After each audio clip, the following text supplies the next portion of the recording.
ਇੰਡੋਸ TV Australia ਅੱਜ ਪਹੁੰਚਿਆ ਜੀ ਦਾਰਾ ਸਟੂਡੀਓ ਤੇ ਰਤਨ ਔਲਖ ਸਾਹਿਬ ਦੇ ਨਾਲ ਆਪਾਂ ਗੱਲਾਂ ਬਾਤਾਂ ਕੀਤੀਆਂ ਤੇ ਇੱਕ ਹੋਰ ਮੈਨੂੰ ਸ਼ਖਸੀਅਤ ਇੱਥੇ ਖਾਸ ਮਿਲ ਗਈ ਹੈ ਜੋ ਕਿ ਸਾਡੇ ਪੰਜਾਬੀ ਫਿਲਮ ਇੰਡਸਟਰੀ ਦਾ ਆਉਣ ਵਾਲਾ ਸ਼ਾਨਦਾਰ ਚਿਹਰਾ ਆਪਾਂ ਕਹਿ ਸਕਦੇ ਹਾਂ। ਇੱਕ ਹੋਰ ਸ਼ਾਨਦਾਰ ਐਕਟਰ ਜੋ ਕਿ ਜਿਹੜੀ ਕਿ ਦਾਰਾ ਫੈਮਿਲੀ ਆ ਉਹਦੀ ਜਿਹੜੀ ਲੈਗੇਸੀ ਆ ਮਤਲਬ ਐਕਟਿੰਗ ਦੇ ਵਿੱਚ ਉਹਨਾਂ ਦੀ ਆਪਾਂ ਥਰਡ ਜਨਰੇਸ਼ਨ ਇਹਨਾਂ ਨੂੰ ਮੰਨ ਸਕਦੇ ਹਾਂ। ਸੋ ਪਹਿਲੀ ਤੇ ਦਾਰਾ ਸਿੰਘ ਨੇ, ਦੂਜੀ ਬਿੰਦੂ ਦਾਰਾ ਸਿੰਘ ਨੇ, ਔਲਖ ਸਾਹਿਬ ਨੇ, ਤੇ ਤੀਜੀ ਜਨਰੇਸ਼ਨ ਮੇਰੇ ਨਾਲ ਮੌਜੂਦ ਹੈ ਯੁਵਰਾਜ ਔਲਖ। ਤੇ ਆਓ ਅੱਜ ਉਹਨਾਂ ਨਾਲ ਤੁਹਾਡੀ ਮੁਲਾਕਾਤ ਕਰਾਉਂਦੇ ਹਾਂ ਕਿਉਂਕਿ ਆਲਰੇਡੀ ਉਹਨਾਂ ਦੀ ਇੱਕ ਫਿਲਮ ਰਿਲੀਜ਼ਿੰਗ ਦੇ ਨੇੜੇ ਆ ਜੋ ਕਿ 2020 ਦੇ ਵਿੱਚ ਆਪਾਂ ਨੂੰ ਦੇਖਣ ਨੂੰ ਮਿਲਣੀ ਹੈ। ਨਾਨਕ ਨਾਮ ਜਹਾਜ਼ ਹੈ ਜਿਸ ਦੇ ਦੋ ਹੀਰੋ ਨੇ ਗੈਵੀ ਚਾਹਲ ਤੇ ਬਿੰਦੂ ਦਾਰਾ ਸਿੰਘ।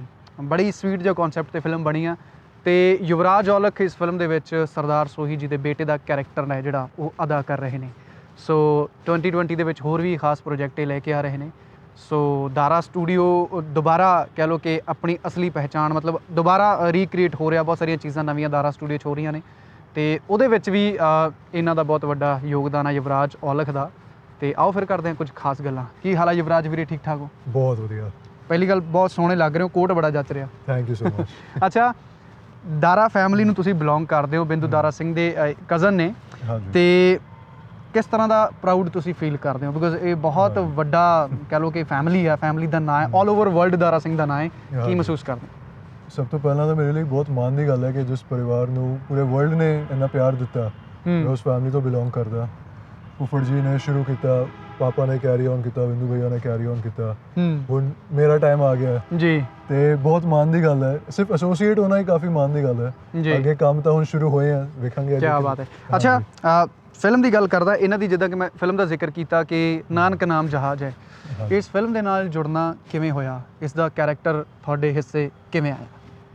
ਕੈਰੈਕਟਰ ਤਾਂ ਇੱਕ ਸਰਪ੍ਰਾਈਜ਼ ਸੀਗਾ ਜਦੋਂ ਮੇਰੇ ਹੱਥੋਂ ਆ ਗਿਆ। ਮੈਂ ਐਜ਼ ਐਨ ਅਸਿਸਟੈਂਟ ਡਾਇਰੈਕਟਰ ਕੰਮ ਕਰ ਰਿਹਾ ਸੀ, ਫਿਲਮ ਮੇਕਿੰਗ ਸਿੱਖ ਰਿਹਾ ਸੀ ਤੇ ਇੰਨੀ ਛੇਤੀ ਔਨ ਸਕਰੀਨ ਆਉਣ ਦਾ ਕੋਈ ਪਲਾਨ ਸੀਗਾ ਨਹੀਂ। ਫਿਰ ਜਦੋਂ ਫਿਲਮ ਮੇਕਰ ਸਾਡੀ ਡਾਇਰੈਕਟਰ ਜੀ ਕਲਿਆਣੀ ਸਿੰਘ ਜੀ, ਪ੍ਰੋਡਿਊਸਰ ਸਾਹਿਬ ਨੇ ਮਾਨ ਸਿੰਘ ਦੀਪ, ਉਹਨਾਂ ਨੇ ਡਿਸਾਈਡ ਕਰ ਲਿਆ ਕਿ ਤੂੰ ਬਿਹਾਈਂਡ ਦ ਸਕਰੀਨ ਕਿਉਂ ਕੰਮ ਕਰ ਰਿਹਾ, ਔਨ ਸਕਰੀਨ ਆ ਜਾ, ਤੇਰੀ ਲੁੱਕ ਵਧੀਆ ਹੈ ਤੇ ਉਸ ਕੈਰੈਕਟਰ ਨੂੰ ਸੂਟ ਕਰਦਾ। ਫਿਰ ਵੀ ਜਿੱਦਾਂ ਥੋੜੇ ਜਿਹੇ ਡਾਊਟਫੁਲ ਸੀਗੇ, ਮੈਂ ਡਾਊਟਫੁਲ ਸੀਗਾ, ਬਾਕੀ ਤਾਂ ਹੋਰ ਕੋਈ ਨਹੀਂ, ਪਰ ਉਹਨਾਂ ਨੇ ਕਿਹਾ ਕਿ ਜਦੋਂ ਤੁਸੀਂ ਕੈਰੈਕਟਰ ਨੂੰ ਸੂਟ ਕਰਦੇ ਹੋ ਉਹ ਚੀਜ਼ ਮਤਲਬ ਕਹਿ ਸਕਦੇ ਜਿੱਦਾਂ ਫਿਲਮ ਦਾ ਨਾਮ ਹੈ ਨਾਨਕ ਨਾਮ ਜਹਾਜ਼ ਹੈ, ਤਾਂ ਗੁਰੂ ਨਾਨਕ ਦੇਵ ਜੀ ਦੀ ਕਿਰਪਾ ਹੀ ਰਹੀ ਮੇਰੇ ਤੇ ਕਿ ਇਹ ਕੈਰੈਕਟਰ ਮੈਨੂੰ ਮਿਲ ਗਿਆ। ਜੀ, ਆਵਾਜ਼ ਬੜੀ ਸ਼ਾਨਦਾਰ ਹੈ ਵੀਰੇ ਦੀ। ਮੈਂ ਸਭ ਤੋਂ ਪਹਿਲਾਂ ਕੰਪਲੀਮੈਂਟ ਇਹੀ ਦਿੱਤਾ ਕਿ ਇਹ ਡਾਇਲੌਗ ਜਿੱਦਾਂ ਕਿ ਅਮਰੀਸ਼ ਪੁਰੀ ਸਾਹਿਬ ਦੇ ਨਾ ਗੱਜਦੇ ਹੁੰਦੇ ਸੀ, ਮੈਨੂੰ ਲੱਗਦਾ ਕਿ ਦਾਰਾ ਸਿੰਘ ਦੇ ਡਾਇਲੌਗ ਵੀ ਤੁਹਾਨੂੰ ਅਸੀਂ ਬੜੇ ਗੱਜਦੇ ਸੁਣਿਆ ਤੇ ਬਿੰਦੂ ਦਾਰਾ ਸਿੰਘ ਜੀ ਦੀ ਵੀ ਆਵਾਜ਼ ਹੈ ਜਿਹੜੀ ਬੜੀ ਦਮਦਾਰ ਹੈ ਤੇ ਮੈਨੂੰ ਲੱਗਦਾ ਇਹ ਫੈਮਿਲੀ 'ਚ ਹੀ ਮਿਲ ਗਈ, ਤੁਹਾਨੂੰ ਗਿਫਟ 'ਚ ਮਿਲ ਗਈ ਆਵਾਜ਼। ਇਹ ਜੈਨੇਟਿਕਸ ਕਹਿ ਸਕਦੇ ਹਾਂ। ਐਗਜ਼ੈਕਟਲੀ। ਤੇ ਅੱਛਾ, 2020 ਦੀ ਗੱਲ ਕਰੀਏ, ਮੈਂ ਤੁਹਾਡੇ ਫਾਦਰ ਸਾਹਿਬ ਨੇ ਵੀ ਮੈਨੂੰ ਦੱਸਿਆ ਕਿ ਬੜੇ ਖਾਸ ਪ੍ਰੋਜੈਕਟਾਂ ਦਾ ਤੁਸੀਂ ਹਿੱਸਾ ਬਣਨ ਜਾ ਰਹੇ ਹੋ ਤੇ ਇਸ ਤੋਂ ਬਾਅਦ ਕਿਸ ਤਰ੍ਹਾਂ ਦੇ ਪਲਾਨ ਨੇ ਹੋਰ ਤੁਹਾਡੇ ਐਕਟਿੰਗ ਕਰੀਅਰ ਦੇ ਵਿੱਚ? ਨਾਨਕ ਨਾਮ ਜਹਾਜ਼ ਤੋਂ ਬਾਅਦ ਕਿਉਂਕਿ ਇਹ ਤਾਂ ਰਿਲੀਜ਼ ਲਈ ਤਿਆਰ ਆ ਆਲਮੋਸਟ, ਅੱਗੇ ਕੀ ਨੈਕਸਟ ਕਰਨ ਜਾ ਰਹੇ ਹੋ? ਹੁਣ ਸਭ ਤੋਂ ਪਹਿਲਾ ਫੋਕਸ ਤਾਂ ਮੇਰਾ ਹੈਗਾ ਮੇਰੀ ਐਜੂਕੇਸ਼ਨ ਤੇ। ਹਾਂ, ਉਹ ਵੀ ਜ਼ਰੂਰੀ ਹੈ, ਉਹ ਸਭ ਤੋਂ ਜ਼ਰੂਰੀ ਹੈ ਐਕਚੁਅਲੀ ਜੀ। ਤੇ ਮੇਰੇ ਹੁਣ ਸੈਕੰਡ ਈਅਰ ਚੱਲ ਰਿਹਾ MBA ਦਾ, ਥਰਡ ਸੈਮੈਸਟਰ ਐਕਚੁਅਲੀ ਮੇਰੇ ਹੁਣ ਐਗਜ਼ਾਮਸ ਚੱਲ ਰਹੇ ਹਨ ਜੀ ਤੇ ਜੂਨ ਜੁਲਾਈ ਦੇ ਆਸ-ਪਾਸ ਖਤਮ ਹੋ ਜਾਣਾ ਮੇਰਾ 4th ਸੈਮ। ਫਿਰ ਉਸ ਤੋਂ ਬਾਅਦ ਮੇਰੇ ਕੋਲ ਫਰੀडम ਹੈ ਆਪਣੀ ਲਾਈਨ ਚੂਜ਼ ਕਰਨ ਦਾ, ਅੱਗੇ ਵੀ ਕੰਮ ਕਰਨ ਦਾ। ਪਰ ਜਿੱਦਾਂ ਮੇਰਾ ਮੰਨਣਾ ਹੈ ਕਿ ਜਦੋਂ ਤੁਸੀਂ ਫਿਲਮ ਲਾਈਨ ਦੇ ਵਿੱਚ ਆਉਂਦੇ ਹੋ ਤੁਹਾਨੂੰ ਆਪਣੀ ਜਿਹੜੀ ਐਕਚੁਅਲ ਆਈਡੈਂਟੀਟੀ ਹੈ, ਜਿਹੜੀ ਤੁਸੀਂ ਮਿਹਨਤ ਕੀਤੀ, ਐਜੂਕੇਸ਼ਨ ਕੀਤੀ ਹੈ, ਉਹ ਛੱਡਣੀ ਨਹੀਂ ਚਾਹੀਦੀ ਕਦੇ ਵੀ। ਤਾਂ ਥੋੜਾ ਪ੍ਰੋਫੈਸ਼ਨਲ ਫੋਕਸ ਤਾਂ ਹਮੇਸ਼ਾ ਹੀ ਰਹਿਣਾ ਹੀ ਹੈ, ਅਕੈਡਮਿਕ ਫੋਕਸ ਵੀ ਰਹਿਣਾ ਹੀ ਹੈ। ਫਿਰ ਨਾਲੋਂ ਨਾਲ ਜਿੱਦਾਂ ਫਲੋ ਬਣਦਾ ਉਹ ਅਸੀਂ ਅੱਗੇ ਵੇਖਦੇ ਹਾਂ। ਕੀ ਬਾਤ ਹੈ। ਅੱਛਾ, ਇੱਕ ਗੱਲ ਮੈਂ ਜਾਣਨਾ ਚਾਹਾਂਗਾ ਤੁਹਾਡੇ ਕੋਲੋਂ, ਇਹ ਜਿਹੜਾ ਫਿਲਮਾਂ 'ਚ ਆਏ ਹੋ ਤੁਸੀਂ, ਐਂਟਰੀ ਕਰ ਲਈ ਆ, ਇਹ ਸ਼ੁਰੂ ਤੋਂ ਸੋਚਿਆ ਸੀ ਜਾਂ ਤੁਹਾਡੇ ਮਨ 'ਚ ਕਿਤੇ ਨਾ ਕਿਤੇ ਸੀ ਜਾਂ ਕਿਸੇ ਇੱਕ ਫੈਮਿਲੀ ਦਾ ਵੀ ਆ ਗਿਆ ਕਿ ਯਾਰ ਮੇਰੀ ਫੈਮਿਲੀ ਨੇ ਕੀਤਾ, ਜੇ ਮੈਨੂੰ ਮੌਕਾ ਮਿਲਿਆ ਚਲੋ ਮੈਂ ਵੀ ਕਰ ਲੈਣਾ? ਇੱਦਾਂ ਐਗਜ਼ੈਕਟਲੀ ਤਾਂ ਇਹ ਚੀਜ਼ ਨਹੀਂ ਹੈ, ਪਰ ਬਚਪਨ ਤੋਂ ਜਿੱਦਾਂ ਅਸੀਂ ਲੋਕਾਂ ਨੂੰ ਮਿਲਦੇ ਆ, ਸਾਰੇ ਬਾਹਰ ਦੇ ਲੋਕੀ ਮਿਲਦੇ, ਰਿਲੇਟਿਵਸ ਵੀ ਮਿਲਦੇ ਆ, ਲੋਕਾਂ ਦੇ ਦਿਮਾਗ ਵਿੱਚ ਤਾਂ ਹੁੰਦਾ ਕਿ ਤੇਰੇ ਫਾਦਰ ਨੇ ਆਹ ਕੰਮ ਕੀਤਾ, ਤੇਰੇ ਫੁੱਫੜ ਜੀ ਨੇ ਆਹ ਕੰਮ ਕੀਤਾ, ਯੋਰ ਬ੍ਰਦਰਸ ਆਰ ਡੂਇੰਗ ਦੈਟ ਤੇ ਤੁਹਾਡਾ ਵੀ ਆਹ ਫੋਕਸ ਹੈ। ਮੇਰਾ ਇੱਦਾਂ ਆ ਨਹੀਂ ਕਹਿ ਸਕਦੇ ਕਿ ਲਾਈਫ ਦਾ ਏਮ ਸੀਗਾ ਔਨ ਸਕਰੀਨ ਆਉਣਾ, ਪਰ ਜਦੋਂ ਤੁਸੀਂ ਬਚਪਨ ਤੋਂ ਇੱਕ ਚੀਜ਼ ਵੇਖਦੇ ਹੋ, ਸਿੱਖਦੇ ਹੋ ਤੇ ਜਦੋਂ ਇੰਨੀ ਸਪੋਰਟ ਵੀ ਮਿਲਦੀ ਹੈ ਤਾਂ ਆਈ ਥਿੰਕ ਤੁਹਾਡਾ ਇੱਕ ਫਰਜ਼ ਵੀ ਬਣਦਾ ਕਿ ਜਿਹੜੀ ਤੁਹਾਡੇ ਪਰਿਵਾਰ ਦੀ ਕਲਾ ਹੈ ਉਹਨੂੰ ਅੱਗੇ ਲੈ ਕੇ ਜਾਣਾ। ਮਤਲਬ ਕਿਤੇ ਨਾ ਕਿਤੇ ਕੀੜਾ ਤਾਂ ਸੀ, ਪਰ ਜਦੋਂ ਉਹਨੂੰ ਮੌਕਾ ਮਿਲਿਆ, ਕੀੜਾ ਨਹੀਂ ਕਹਿ ਸਕਦੇ ਪਰ ਇੰਟਰਸਟ ਸੀਗਾ, ਫਿਲਮ ਮੇਕਿੰਗ ਸਿੱਖੀ ਜਿਹੜੀ ਆਈ ਥਿੰਕ ਅੱਜ ਦੇ ਜਿਹੜੀ ਜਨਰੇਸ਼ਨ ਹੈ, ਕਿਉਂਕਿ ਫਿਲਮ ਇੰਨੀ ਜ਼ਿਆਦਾ ਫਿਲਮਸ ਤੇ ਮਿਊਜ਼ਿਕ ਬਣ ਰਿਹਾ ਹੈ, ਲੋਕੀ ਆਹ ਚੀਜ਼ ਭੁੱਲ ਜਾਂਦੇ ਹੈ ਕਿ ਫਿਲਮ ਮੇਕਿੰਗ ਵੀ ਇੱਕ ਆਰਟ ਹੈ। ਬਿਲਕੁਲ। ਤਾਂ ਤੁਸੀਂ ਔਨ ਸਕਰੀਨ ਆਉਣ ਤੋਂ ਪਹਿਲਾਂ ਬਿਹਾਈਂਡ ਦ ਸਕਰੀਨ ਕੰਮ ਕਰੋ, ਸਾਲ ਡੇਢ ਸਾਲ ਕੰਮ ਕਰੋ, ਸਿੱਖੋ ਸਭ ਕੁਝ, ਫਿਰ ਜਦੋਂ ਤੁਹਾਨੂੰ ਇੱਕ ਵਾਰੀ ਆਉਂਦਾ ਹੈ ਔਨ ਸਕਰੀਨ ਆ ਕੇ ਵਰਲਡ ਟੋਟਲੀ ਚੇਂਜ ਹੋ ਜਾਂਦਾ ਹੈ। ਐਗਜ਼ੈਕਟਲੀ। ਤੇ ਉਹ ਸਾਰੀ ਚੀਜ਼ਾਂ ਨੂੰ ਸਿੱਖਣ ਲਈ ਟਾਈਮ ਦਿਓ, ਫਿਰ ਤੁਸੀਂ ਔਨ ਸਕਰੀਨ ਆਓ। ਤੇ ਆਈ ਥਿੰਕ ਮੈਂ ਉਹ ਟਾਈਮ ਸਪੈਂਡ ਕੀਤਾ। ਹੁਣ ਵੀ ਮੈਂ ਸਿੱਖ ਹੀ ਰਿਹਾ, ਮੈਂ ਜਿੱਦਾਂ ਡੈਬਿਊ ਹੋ ਗਿਆ, ਪਰ ਮੈਂ ਆਹ ਚੀਜ਼ ਨਹੀਂ ਕਹਿ ਸਕਦਾ ਕਿ ਮੈਨੂੰ ਐਕਟਿੰਗ ਆ ਗਈ, ਫਿਲਮ ਮੇਕਿੰਗ ਆ ਗਈ। ਉਹ ਕਾਫੀ ਲੰਬੀ ਜਰਨੀ ਹੈ ਜੀ। ਅੱਛਾ, ਅੱਜ ਕੱਲ੍ਹ ਵੈਬ ਸੀਰੀਜ਼ ਦਾ ਦੌਰ ਬਹੁਤ ਚੱਲ ਰਿਹਾ। ਹਾਂਜੀ। ਤੇ ਕਿਸ ਤਰ੍ਹਾਂ ਦੀ ਐਕਟਿੰਗ ਤੁਸੀਂ ਕਰਨਾ ਪਸੰਦ ਕਰੋਗੇ, ਜਾਂ ਕਿਸ ਤਰ੍ਹਾਂ ਦੇ ਕੈਰੈਕਟਰ ਯੁਵਰਾਜ ਨੂੰ ਪਸੰਦ ਨੇ ਕਿ ਯਾਰ ਅਗਰ ਮੈਨੂੰ ਮੌਕਾ ਮਿਲਦਾ ਹੈ ਤਾਂ ਮੈਂ ਇਸ ਤਰ੍ਹਾਂ ਦੇ ਕੈਰੈਕਟਰ ਨੂੰ ਪ੍ਰੈਫਰੈਂਸ ਦਊਂਗਾ? ਪ੍ਰੈਫਰੈਂਸ ਮੈਂ ਇਸ ਤਰ੍ਹਾਂ ਦੇ ਕੈਰੈਕਟਰ ਨੂੰ ਦਊਂਗਾ ਜਿਹੜਾ ਕਹਿ ਸਕਦੇ ਕਿ ਕੋਈ ਮਾੜਾ ਕੰਮ ਨਹੀਂ ਕਰਦਾ, ਕਿ ਤੁਸੀਂ ਆਪਣੀ ਫੈਮਿਲੀ ਦੇ ਨਾਲ ਉਸ ਕੈਰੈਕਟਰ ਨੂੰ ਵੇਖ ਸਕਦੇ ਹੋ। ਤੇ ਜਿਹੜੀ ਆਪਣੀ ਸਟੋਰੀਜ਼ ਹੋ ਗਈ, ਸਟੋਰੀਜ਼ ਵੀ ਇਹੋ ਜਿਹੀ ਹੋਣੀ ਚਾਹੀਦੀ ਜਿਹਦੀ ਕੋਈ ਵੈਲਿਊ ਹੋਵੇ ਜੀ। ਜਿਵੇਂ ਅੱਜ ਕੱਲ੍ਹ ਕਿਉਂਕਿ ਵੈਬ ਸੀਰੀਜ਼ ਦੇ ਅੰਦਰ ਸੈਂਸਰਸ਼ਿਪ ਨਹੀਂ ਹੁੰਦਾ, ਬਿਲਕੁਲ, ਲੋਕੀ ਵਿਊਅਰਸ਼ਿਪ ਕਰਕੇ ਬਹੁਤ ਸਾਰੇ ਇਹੋ ਜਿਹੀ ਫਿਲਮਿੰਗ ਕਰ ਦਿੰਦੇ ਆ ਜਿਨ੍ਹਾਂ ਦੀ ਲੋੜ ਹੁੰਦੀ ਨਹੀਂ ਹੁੰਦੀ, ਪਰ ਉਹਨਾਂ ਨੂੰ ਵਿਊਅਰਸ਼ਿਪ ਮਿਲਦੀ, ਉਹਨਾਂ ਨੂੰ ਕਮਾਈ ਹੁੰਦੀ। ਤਾਂ ਮੈਂ ਚਾਹੁੰਦਾ ਕਿ ਕੰਟੈਂਟ ਓਰੀਐਂਟਡ ਅਸੀਂ ਰਵੇਂ ਜੀ, ਤੇ ਉਹ ਜੇ ਅਗਰ ਕੈਰੈਕਟਰ ਮਿਲਦੇ ਆ ਤਾਂ I will be very happy to do that ਜੀ। ਕੀ ਬਾਤ ਹੈ। ਅੱਛਾ ਯੁਵਰਾਜ, ਦਾਰਾ ਫੈਮਿਲੀ ਦਾ ਨਾਮ ਤੁਹਾਡੇ ਪਿੱਛੇ ਲੱਗਿਆ ਹੋਇਆ ਹੈ। ਹਾਂਜੀ। ਇਸ ਦੀ ਕੋਈ ਜ਼ਿੰਮੇਵਾਰੀ ਮਹਿਸੂਸ ਹੁੰਦੀ ਹੈ, ਇਸ ਦੀ ਕੋਈ ਟੈਨਸ਼ਨ ਮਨ 'ਤੇ ਜਾਂ ਕੋਈ ਪ੍ਰਭਾਵ ਕਿ ਯਾਰ ਮੈਂ ਇਸ ਚੀਜ਼ ਨੂੰ ਅੱਗੇ ਕੰਟੀਨਿਊ ਕਰਨਾ, ਬਿਕਾਜ਼ ਤੁਹਾਨੂੰ ਦਾਰਾ ਜੀ ਦੀ ਨਜ਼ਰ ਤੋਂ ਦੇਖਿਆ ਜਾਣਾ ਵੀ ਤੁਸੀਂ ਉਹਨਾਂ ਦੀ ਫੈਮਿਲੀ ਦਾ ਹਿੱਸਾ ਹੋ। ਇਸ ਚੀਜ਼ ਦਾ ਇੱਕ ਤਾਂ ਇੱਕ ਟੈਨਸ਼ਨ ਵੀ ਹੁੰਦੀ ਹੈ ਮਾਈਂਡ 'ਤੇ, ਇਸ ਚੀਜ਼ ਨੂੰ ਕਿਵੇਂ ਦੇਖਦੇ ਹੋ? ਜਿੱਦਾਂ ਉਹ ਤਾਂ ਹੁੰਦੀ ਹੈ, ਆਈ ਥਿੰਕ ਜਿਹੜੀ ਸੈਕੰਡ ਜਨਰੇਸ਼ਨ ਹੁੰਦੀ, ਥਰਡ ਜਨਰੇਸ਼ਨ ਕਿਉਂਕਿ ਜੋ ਤੁਸੀਂ ਜੋ ਵੀ ਕੀਤਾ ਉਹ ਦਾਰਾ ਫੈਮਿਲੀ ਨਾਲ ਜੁੜ ਜਾਣਾ। ਹਾਂਜੀ। ਸੋ ਇਸ ਚੀਜ਼ ਦਾ ਦੇਖਦੇ ਹੋ ਕਿ ਕੋਈ ਥੋੜਾ ਜਿਹਾ ਮਨ ਤੇ ਰਹਿੰਦਾ ਪ੍ਰੈਸ਼ਰ ਯਾਰ ਵੀ ਇਹ ਚੀਜ਼ ਵੀ ਹੈਂਡਲ ਕਰਨੀ? ਜਿੱਦਾਂ ਇੱਕ ਪਰਸਪੈਕਟਿਵ ਰਹਿੰਦਾ ਲੋਕਾਂ ਦਾ, ਜਿੱਦਾਂ ਜਦੋਂ ਕੋਈ ਬਾਹਰ ਦਾ ਬੰਦਾ ਵੇਖਦਾ ਉਹ ਮੇਰੀ ਹਰ ਇੱਕ ਚੀਜ਼ ਨੂੰ ਮੇਰੇ ਫਾਦਰ ਦੇ ਨਾਲ ਜੋੜਦਾ, ਐਗਜ਼ੈਕਟਲੀ ਮੇਰੇ ਫੁੱਫੜ ਜੀ ਦੇ ਨਾਲ ਜੋੜਦਾ।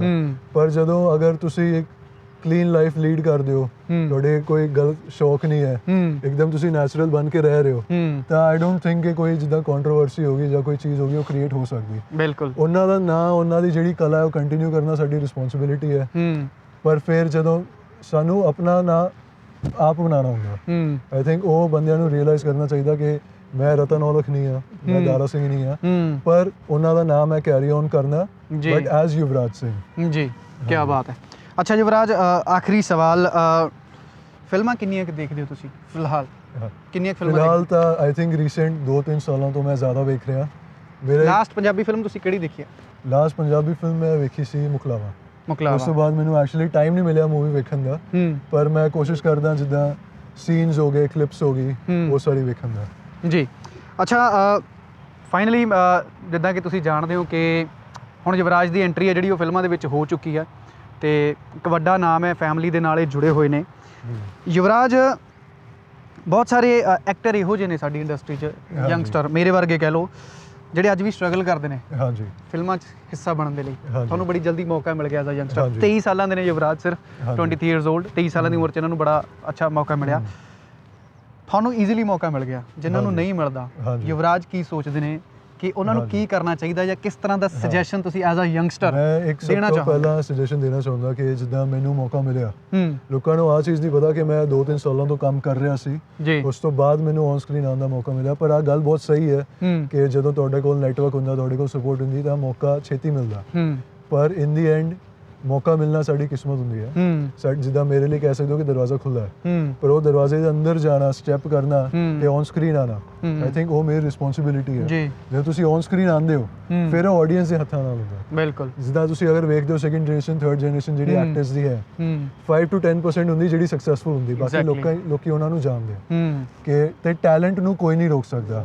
ਜਰਨੀ ਚੇਂਜ ਹੋ ਸਕਦੀ ਹੈ, ਡੈਸਟੀਨੇਸ਼ਨ ਸੇਮ ਰਹਿੰਦੀ ਹੈ। ਕਿ ਅਗਰ ਤੁਸੀਂ ਟੈਲੈਂਟਡ ਹੋ, ਇੱਕ ਪ੍ਰੋਸੈਸ ਹੁੰਦਾ ਫਿਲਮ ਮੇਕਿੰਗ ਦਾ। ਮੈਂ ਉਹੀ ਚੀਜ਼ ਜਿੱਦਾਂ ਪਹਿਲਾਂ ਕਹਿ ਰਿਹਾ ਸੀ, ਤੁਸੀਂ ਆ ਨਹੀਂ ਵੇਖੋ ਕਿ ਮੈਨੂੰ ਫਿਲਮਾਂ ਕਰਨੀ ਹੈ ਤਾਂ ਚੰਡੀਗੜ੍ਹ ਜਾਣਾ, ਬੰਬੇ ਜਾਣਾ, ਬਾਹਰ ਚ ਹਾਲੀਵੁੱਡ ਜਾਂਦੇ ਕਾਫੀ ਲੋਕੀ, ਅੱਜ ਕੱਲ੍ਹ ਤਾਂ ਲੋਕੀ ਚਾਈਨਾ ਵੀ ਕਾਫੀ ਜਾ ਰਹੇ ਆ। ਤੁਸੀਂ ਆਹ ਚੀਜ਼ ਨਹੀਂ ਸੋਚੋ ਕਿ ਮੈਂ ਉੱਥੇ ਜਾ ਰਿਹਾ ਤੇ ਮੇਰਾ ਕੰਮ ਬਣ ਜਾਣਾ। ਤੇ ਲੋਕੀ ਇੱਕ ਹੋਰ ਬਹੁਤ ਵੱਡੀ ਗਲਤੀ ਕਰਦੇ ਆ ਕਿ ਆਪਣਾ ਸਭ ਕੁਝ ਛੱਡ ਕੇ ਲੋਕੀ ਫਿਲਮ ਵਿੱਚ ਆ ਜਾਂਦੇ। ਫਿਰ ਉਹਨਾਂ ਨੂੰ ਕਾਫੀ ਸਾਰੀ ਫਾਈਨੈਂਸ਼ੀਅਲ ਡਿਫਿਕਲਟੀਜ਼ ਵੀ ਹੁੰਦੀ ਹੈ। ਉਹ ਚੀਜ਼ ਨਹੀਂ ਕਰਨੀ ਚਾਹੁੰਦੀ। ਪਹਿਲਾਂ ਤੁਸੀਂ ਫਿਲਮ ਮੇਕਿੰਗ ਸਿੱਖੋ, ਆਪਣਾ ਇੱਕ ਸੋਲਿਡ ਬੈਕਗਰਾਉਂਡ ਬਣਾਓ। ਜਦ ਤੱਕ ਤੁਸੀਂ ਫਿਲਮ ਮੇਕਿੰਗ ਦੇ ਨਾਲ ਆਪਣੇ ਆਪ ਨੂੰ ਸਸਟੇਨ ਨਹੀਂ ਕਰ ਸਕਦੇ, ਤਾਂ ਤੱਕ ਤੁਸੀਂ ਫੁੱਲ ਟਾਈਮ ਫਿਲਮ ਮੇਕਿੰਗ ਦੇ ਅੰਦਰ ਨਾ ਆਓ, ਫੁੱਲ ਟਾਈਮ ਐਕਟਿੰਗ ਦੇ ਅੰਦਰ ਨਾ ਆਓ। ਡੈਫੀਨਿਟਲੀ। ਤੇ ਮੈਂ ਇਹੋ ਹੀ ਚੀਜ਼ ਕਹਿਣਾ ਚਾਹੁੰਦਾ। ਮੇਰੇ ਵੀ ਕਾਫੀ ਸਾਰੇ ਫਰੈਂਡਸ ਹੈ ਜਿਹੜੇ ਫਿਲਮ ਮੇਕਿੰਗ ਦੇ ਸ਼ੁਰੂ ਕੀਤੇ, ਐਕਟਿੰਗ ਸ਼ੁਰੂ ਕੀਤੀ। ਫਿਲਮ ਮੇਕਿੰਗ ਪਹਿਲਾਂ ਸਿੱਖੋ, ਪਹਿਲਾਂ ਬਿਜ਼ਨਸ ਸਮਝੋ। In the end film making is a business. Exactly. ਤਾਂ ਤੁਸੀਂ ਬਿਜ਼ਨਸ ਵਿੱਚ ਆ ਸਕਦੇ ਹੋ, ਪਰ ਬਿਜ਼ਨਸ ਵਿੱਚ ਸਕਸੈਸ ਤੁਹਾਨੂੰ ਕੋਈ ਗਾਰੰਟੀ ਦੇ ਨਹੀਂ ਸਕਦਾ। ਡੈਫੀਨਿਟਲੀ।